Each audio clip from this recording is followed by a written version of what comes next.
All right, welcome to chapter 10 of Behind the Bedroom Wall.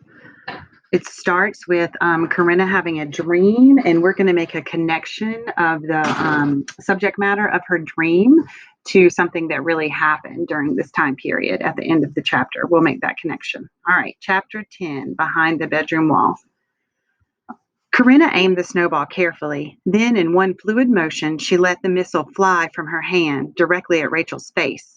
But when the snowball hit its target, it turned out to be a glass ball instead of one made of snow, and it shattered into a million brilliant shards, each one piercing Rachel's skin. And Rachel just stared at her attacker with wide, innocent eyes filled with tears. Then came the banging. A loud, solid banging, sounding as if God were knocking on the steel-colored clouds, demanding to be let down to earth. Corinna woke up, but the banging continued.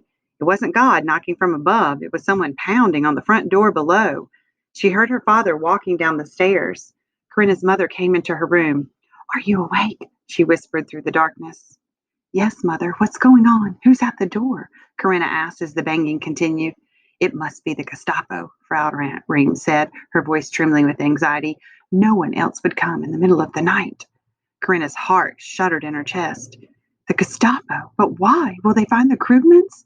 She sat up, her hands clenched tightly on her blankets. "Hush, there's no time for questions now," her mother said as she softly knocked a rhythmic beat against Corinna's wall. She stopped and then repeated the prearranged warning once again. "Pretend you were sleeping," she told her daughter, and she quickly left the room as they heard the front door open and the booted officers stomp into the small front hall. "What's going on?" Corinna heard her father demand. "This is a search," said one of the officers in a brusque voice. "There are some stinking Jews hiding in this area, and we just want to make sure they're not here." "We're loyal Germans, loyal to the Führer," Herr Rehm protested, glancing at the Führer's picture. "It's easy to hang a picture," said a second man. Corinna recognized Hans' voice. Did Rita know her brother was searching her best friend's house? Maybe Rita herself had told him about her black notebook. But no, Rita wouldn't do that. She was her best friend, and she'd promised she wouldn't tell anyone. Corinna could hear banging and stomping downstairs. Soon the noise made its way upstairs. "Go in there," Hans said to her parents. She heard them move into their own room. When her door swung open, she closed her eyes tightly and she heard the heavy hammering of her heart pounding in her ears. She saw the bright stab of light behind her eyelids as someone aimed a flashlight at her from her doorway. Then the light moved away. Corinna watched through slitted eyes as Hans walked into her room and looked under her bed. He walked over to her closet. She held her breath. He opened and shut each drawer with a snap.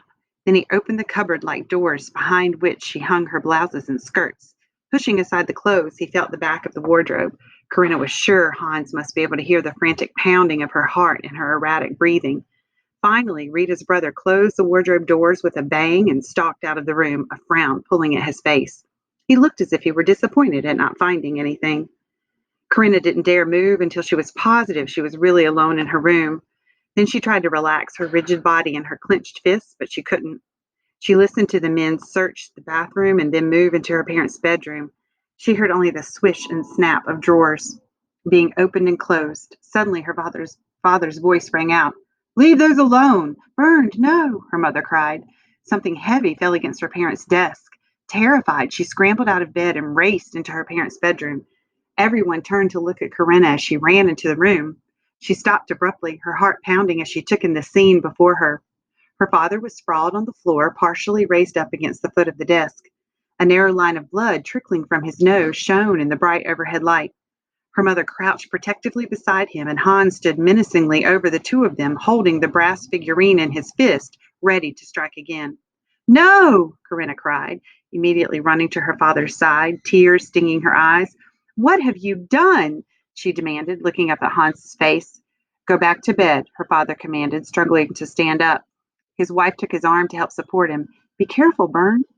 Hans looked as if he would step forward to hit Erem again. "No, Hans," Corinna said, standing up and suddenly moving forward to hold back the officer's arm.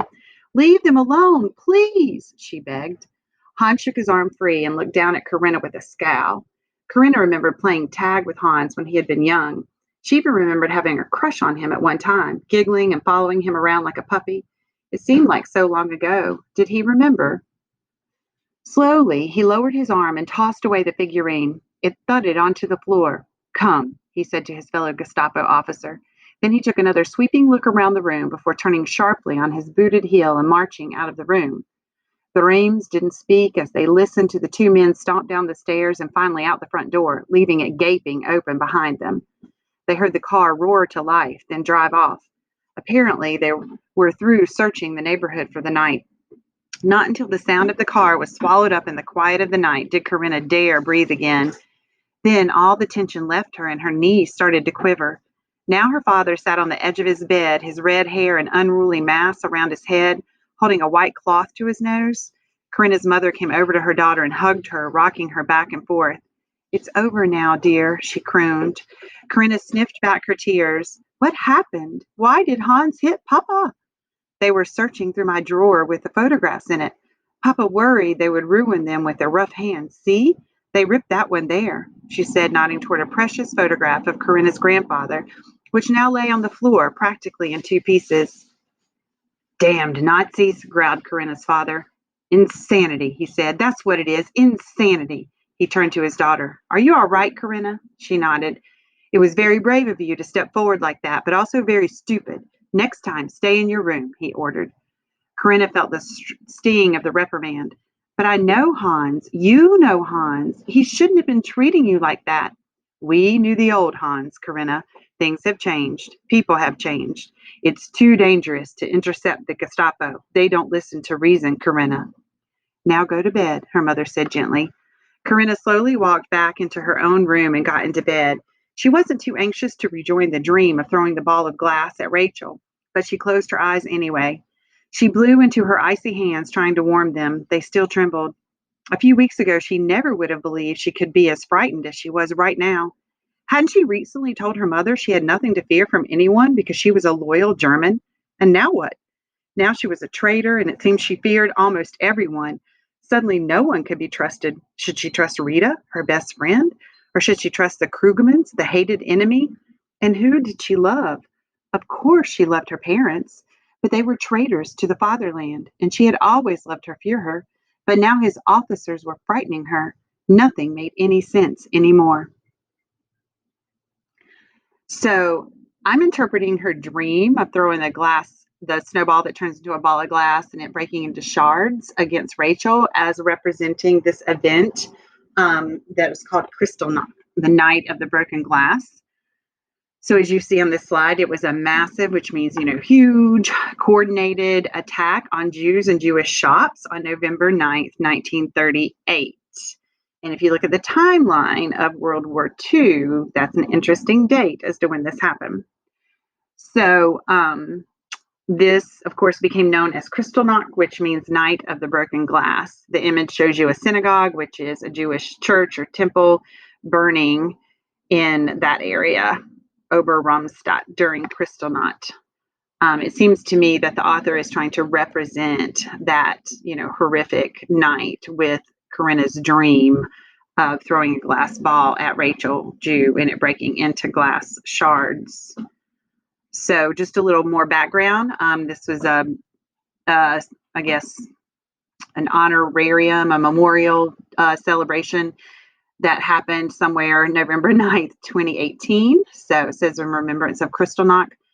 80 years ago, on 9 November 1938, an order was given by Nazi German authorities to terrorize and arrest German Jewish citizens, resulting in tens of thousands of people being sent to concentration camps. Kristallnacht, or the Night of Broken Glass, marked a violent escalation against Jewish people. This escalation of violence was a continuation of anti-Semitic, so against Jew, policies instituted in 1933, but was also part of a long history of discrimination against Jewish people. All right, your turn. Send your answers to these questions any way you'd like. Number 1, why was Corinna woken from her dream? Number 2, why did Hans hit Erim? And 3, why is Corinna so confused at the end of the chapter? I look forward to reading your answers.